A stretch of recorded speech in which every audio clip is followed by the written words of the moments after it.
자, 우리 옆에 계신 분들하고 한번 인사 나누실까요? 잘 오셨습니다. 사랑하고 축복합니다. 예, 잘 오셨습니다. 사랑하고 축복합니다. 예수님께서 예루살렘 성전에서 이 바리새인들 또 사두개인들 서기관들 만나시면서 제자들을 가르치셨죠. 그리고 예루살렘 성전에서 나가실 때에 제자 중에 하나가 예수님께 이렇게 얘기를 합니다. 선생님이요, 보소서, 이 돌들이 어떠하며 이 건물들이 어떠하니까, 이렇게 물었습니다. 당시에 크고 아름다운 건축물을 보기 힘들었던 이 갈릴리, 말하자면 촌에서 온 사람들인 거죠. 이 촌에서 온 사람들이 예루살렘 성전을 보니까 엄청난 겁니다, 이건. 네, 엄청난 거예요. 그 크기, 또 화려함, 그런 것들을 보면서 압도된 겁니다. 그러니까 그것을 보고서는 이 제자들이, 아유, 선생님 이거 보세요. 이 돌들 보세요. 야, 이거 엄청나지 않습니까? 이 건물 보세요. 이거 엄청나지 않습니까? 야, 끝내주죠. 이런 거예요, 말하자면 표현이. 예루살렘에 솔로몬이 처음으로 만들었던 성전이 있어요. 이 바벨론 제국이 침략할 당시에 그 성전이 회파가 되었습니다. 1차, 2차, 3차에 걸쳐서 침략을 당했을 때 그 성전이 회파가 되었어요. 그리고 70년 후에 바벨론 포로 생활이 끝난 후에 이스라엘 백성들이 다시 예루살렘으로 돌아와가지고 수룹바벨이라고 하는 사람을 중심으로 해서 성전을 재건을 합니다. 그런데 이 재건되었던 성전 역시 BC 67년경에 로마 제국이 이 예루살렘을 침공하면서 또다시 그 성전이 다 무너지게 되었습니다. 그 예루살렘 성전이 다 회파가 되었습니다.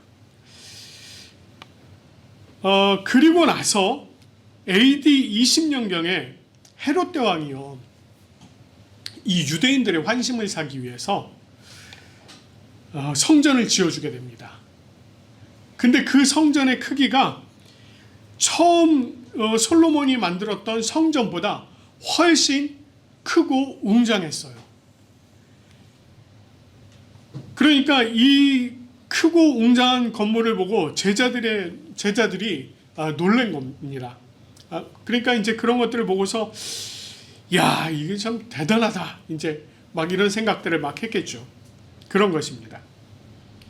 그러니까 그들이 감탄 섞인 말로 예수님께 이 돌들이 얼마나 좋은지, 이 건물이 얼마나 크고 웅장한지 이거 한번 보십시오, 예수님, 막 이제 이렇게 얘기를 한 겁니다. 그러나 그들의 권유에 예수님께서는 의외의 대답을 하세요. 2절 말씀을 보니까 뭐라고 대답하시냐면, 내가 이 건물들을 보느냐, 돌 하나도 돌 위에 남지 않고 다 무너뜨려지리라, 이렇게 대답을 하십니다. 이 큰 건물이,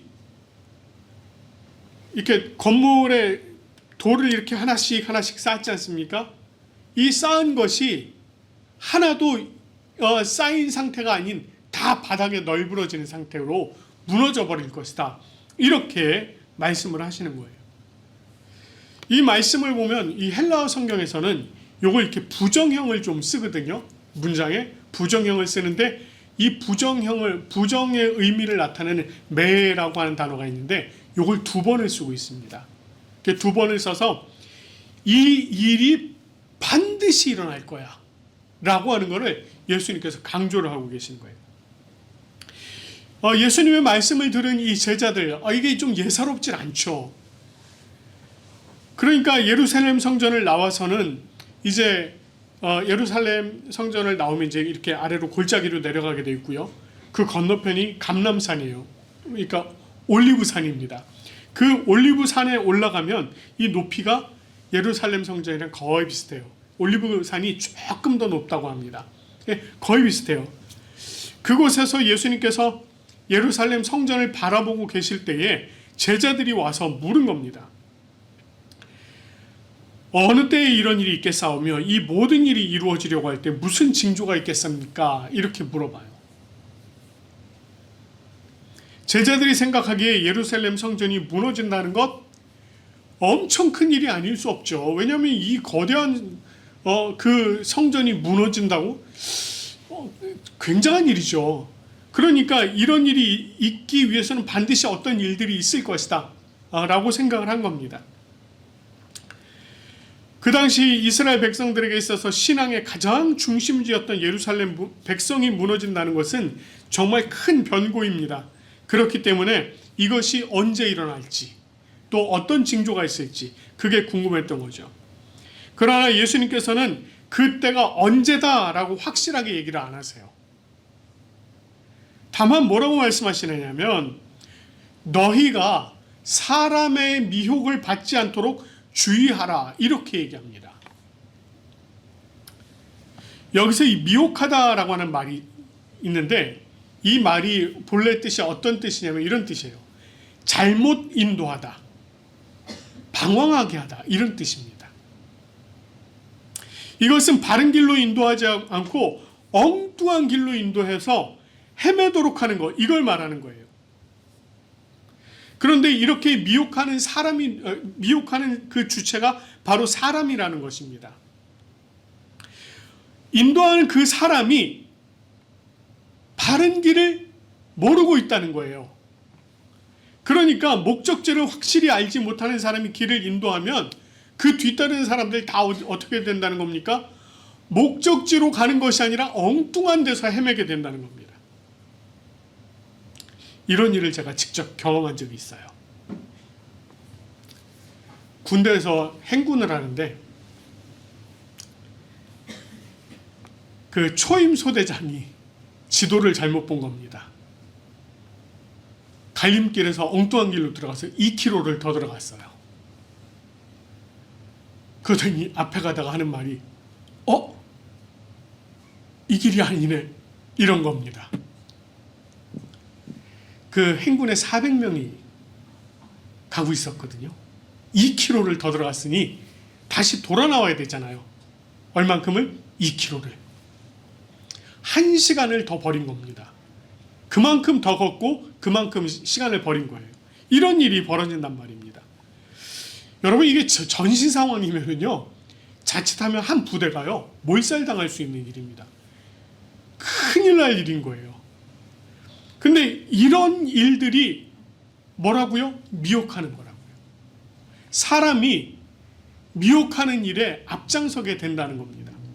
자, 이렇게 미혹하는 사람이 어떤 사람이냐? 6절 말씀해 보니까 이렇게 말씀하고 있습니다. 6절 말씀해 보면 많은 사람이 내 이름으로 와서 이렇게 얘기합니다. 여기서 이제 이 내 이름으로 와서라고 하는 이 단어가 뭐냐면 예수님의 이름으로 온다는 거예요. 근데 이렇게 미혹하는 자는 전혀 이질적인 모습으로 오지 않는다는 겁니다. 이질적인 모습으로 오지 않는다는 거예요.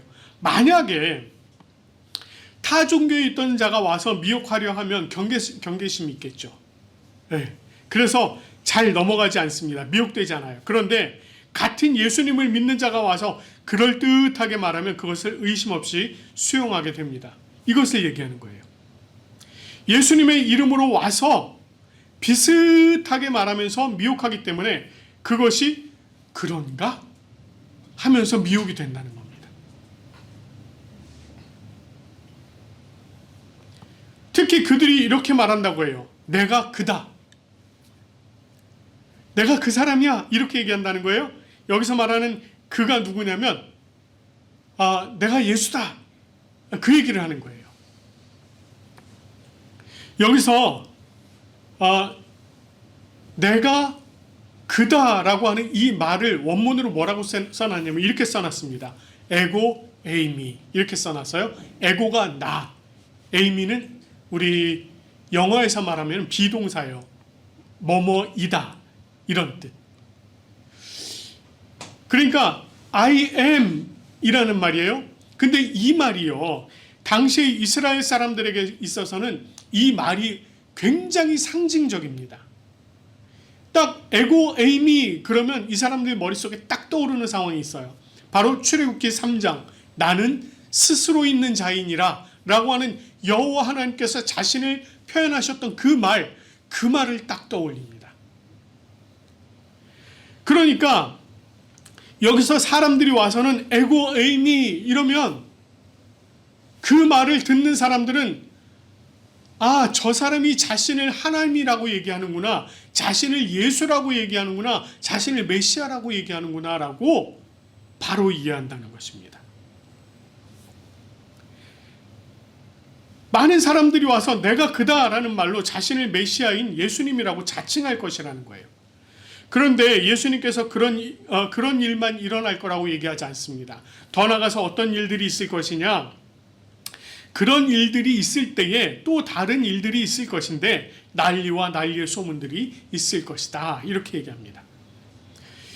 여기서 말하고 있는 이 난리라고 하는 것을 8절에서는 조금 더 명확하게 설명하고 있는데 거기서 뭐라고 얘기하냐면 민족과 민족이, 나라와 나라가 서로 대적해서 일어나겠다. 그리고 곳곳에 지진이 있으며 기근이 있을 것이다 이렇게 얘기합니다. 민족과 민족, 나라와 나라가 대적하여 일어난다. 이거 전쟁과 분쟁을 말하죠. 이것은 곧 사람 사이의 문제를 말합니다. 사람 사이의 문제. 반면에 곳곳에서 지진이 있으며 기근이 있을 것이다. 바로 자연의 문제를 얘기하는 것입니다. 그러니까 사람 사이의 갈등을 일어나는 문제와 자연에서 일어나는 모든 문제들로 말미암아 재난이 있을 것인데 이것이 끝이 아니라 시작에 불과하다는 거예요.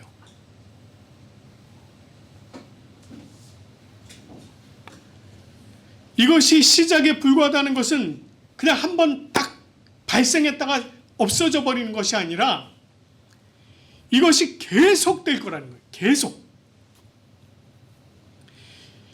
이 일에 대해서 예수님은 이렇게 말씀하세요. 이런 일이 있어야 하되 아직 끝은 아니니라. 이런 일이 있어야 한다는 것은 이것은 피할 수가 없는 일이다. 반드시 일어날 일이다.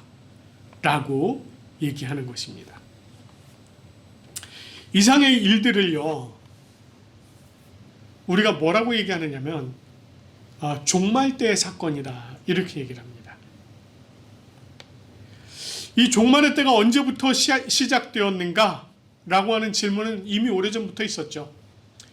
여러분, 우리가 그 요한계시록을 보면 거기서는 이제 종말에 대한 그런 상황들이 너무 리얼하게 나와요. 정말 그래서 이 요한계시록을 읽는 사람들의 이 감정을 물어보면 무섭다라고 하는 표현이 제일 먼저 나와요. 무섭다. 이 종말의 때에 그런 일들이 일어나게 될 것이다 라고 하는 건데 그러면 과연 종말이 언제부터냐? 여러분, 종말의 때가 언제부터 시작되었을까요?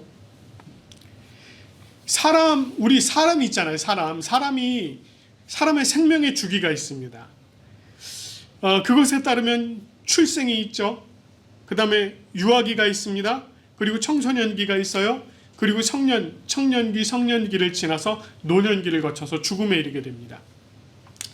이 중에서요, 성년기인 20대 초중반이 지나면서 사람은 쇠퇴기로 접어든다고 해요. 그러니까 여기 계신 분들 중에 20세가 다 넘으셨네요?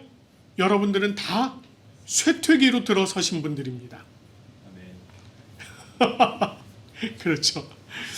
예.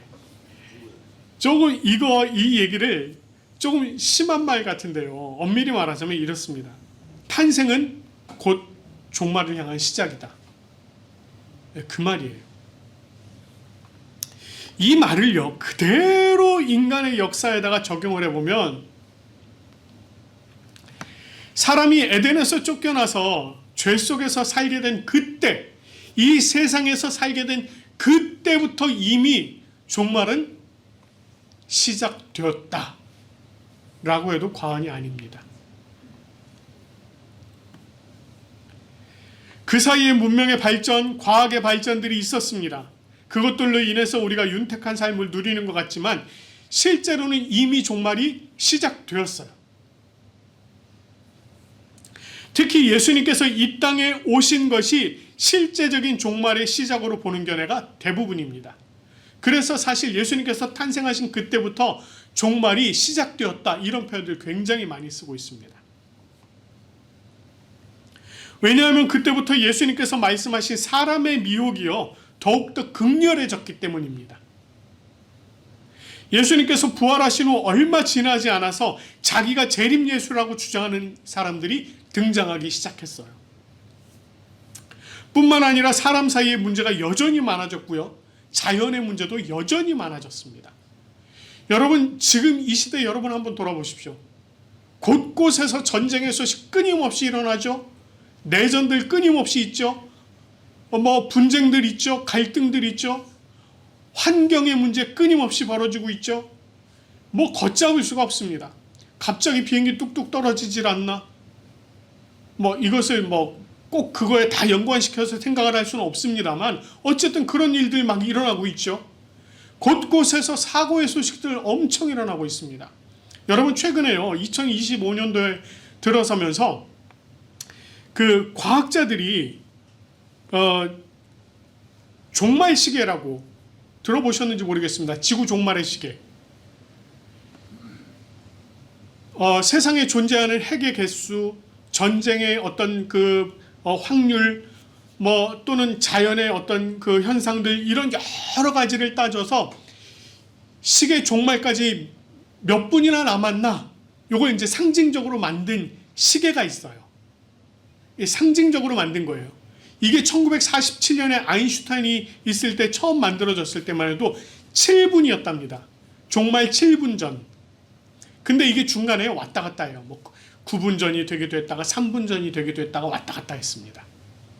2025년도에 이것을 새롭게 세웠어요. 새롭게 시간을 맞췄습니다. 몇 초인지 아십니까? 종말 89초 전.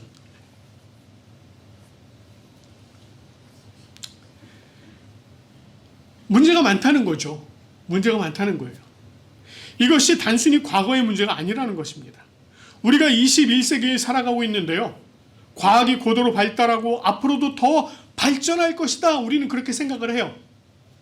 그래서 이제 그렇죠. 이제 조금 시간 지나면 아이고 내가 조금 이제 얼굴이 늙었네. 그러면 이제 어디 가서 주사 한 방 맞으면 땡땡해지거나, 이제 그것도 조금 지나면 이제 요 얼굴 떼어내고 다른 거 하나 붙이거나 이러면서 살겠죠. 아이고 내 팔이 조금 다쳤네. 그러면 이제 다른 거 하나 끼우거나. 터미네이터가 이러는 게 이제 실제로 있겠죠. 실제로 일어날 수 있는 일입니다. 분명히 있을 수 있어요. 그런데 이렇게 문명과 과학이 고도로 발전했다고 해도 세계 곳곳에서 여전히 내가 재림 예수다라고 사람을 미혹하는 사람들이 나타나고 있다는 거예요. 여러분, 제 기억으로 2018년도인가 19년도인가 전 세계에서 재림 예수가 가장 많은 나라가 어느 나라였는지 아십니까? 대한민국이었어요. 78명인가 그랬대요.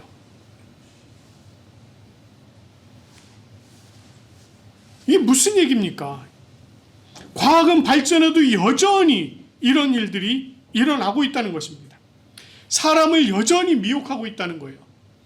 우리가 천국이라고 하는 하나님께서 우리에게 허락해 주신 그 소망의 나라, 그 나라를 향해 가야 하는데 중간에서 길을 잃게 하는 거예요. 미혹해가지고.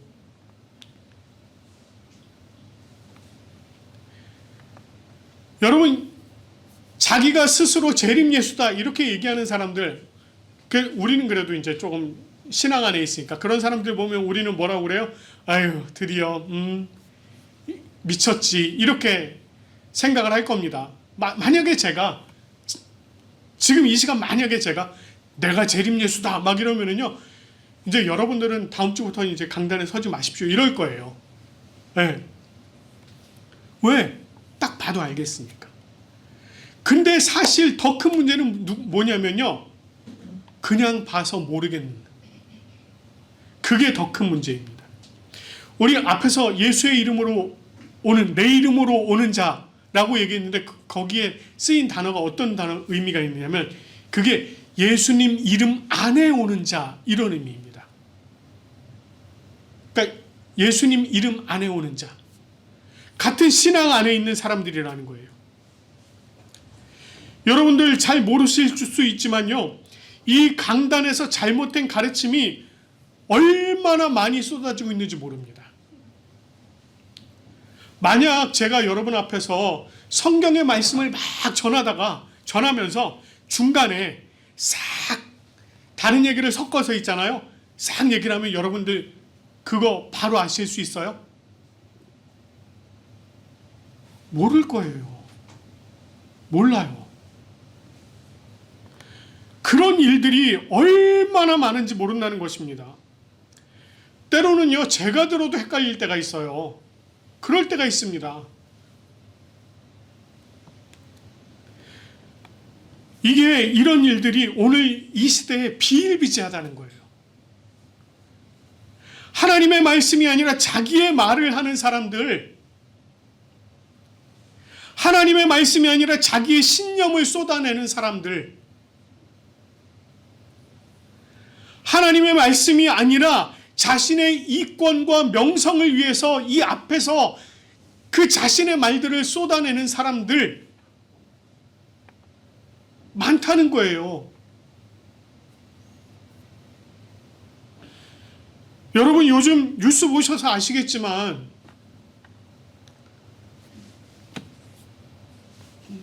아시잖아요.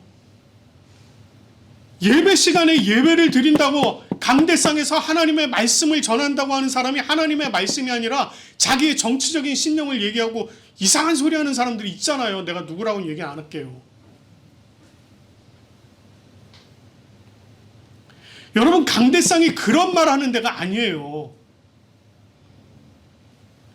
여기서는 정말 하나님의 말씀이 전해져야 되는 곳이고, 이곳은 정말 두렵고 떨리는 마음으로 하나님의 말씀을 전해야 되는 곳이 바로 이 자리입니다.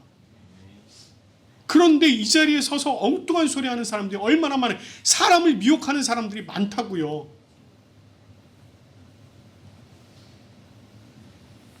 사단은 끊임없이요, 사람을 통해서 일합니다. 사람을 통해서 미혹해요. 우리가 그런 미혹에 넘어가지 않아야 합니다. 우리가 그런 미혹에 넘어가지 않으려면 우리가 하나님의 말씀 가운데 바로 세워져야 된다고요. 우리가 하나님의 말씀을 잘 알아야 돼요. 그래서 제가 여러분께 계속 강조하잖아요. 말씀 읽으세요. 말씀 읽으시고 묵상하십시오. 바른 말씀 들으시라고 자꾸 강조하는 이유가 바로 이것 때문에 그렇습니다. 여러분이 말씀을 잘 알아야, 그래야만 저 사람이 바른 말을 하는지 엉뚱한 말을 하는지를 알 수 있다는 거예요. 우리가 또 이렇게 하나님의 말씀을 잘 알아야 되는데, 사실 이 성경 말씀 여러분 보셔서 아시겠지만 얼마나 방대합니까? 그래서 우리가 꼭 필요한 게 있어요. 우리 안에 꼭 필요한 것이 바로 성령 충만입니다. 성령 하나님께서 우리 가운데 함께 하시면 그 성령님께서 우리를 도와주신다고요. 예수님께서 뭐라고 말씀하셨어요? 예수님께서 제자들에게 성령을 보내시면서 이렇게 말씀하셨어요. 성령에 대해서. 보혜사 곧 아버지께서 내 이름으로 보내실 성령, 그가 너희에게 모든 것을 가르치고 내가 너희에게 말한 모든 것을 생각나게 하리라. 성령께서 가르쳐 주시고요, 성령께서 그 예수님의 말씀을 기억나게 해주신다고요. 여러분, 성령 충만하셔야 되는 이유가 바로 여기 있는 겁니다. 말씀을 잘 알아야 되는 이유가 바로 여기 있는 거예요. 우리가 말씀을 읽고 묵상하는 일에 힘쓰면서 성령께서 그 말씀의 깊은 뜻을 알게 해주시고 그 말씀을 생각나게 해주시기를, 그렇게 소망하기를 바랍니다. 우리가 모두 다 그래서 성령 충만해서 사람의 미혹을 받지 않는, 정말 온전히 하나님의 말씀 가운데 한 걸음 한 걸음 나아가는 우리 부산구법교회 모든 성도들 되시기를 간절히 축원합니다.